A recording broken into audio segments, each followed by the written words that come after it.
Ako si Attorney Dennis Bacala, numero 1 sa balota, kampyon sa kinaiyahan. Padayon ang pagpalagsik sa dakbayan. Bag-o na ang butuan.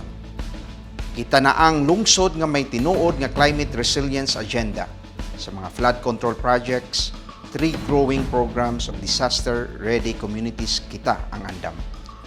Sa One Butuan, klaro ang direksyon, proteksyon sa kinaiyahan, kabakod sa komunidad.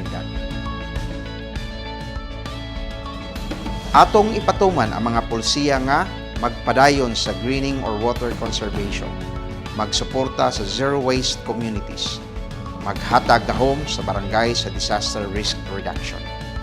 Kini ang butuan na magpabiling buhi, limpyo ug luwas para sa sunod nga henerasyon. Ako si Attorney Dennis Bacala, numero 1 sa balota, kampyon sa kinaiyahan. Padayon ang pagpalagsik sa dakbayan.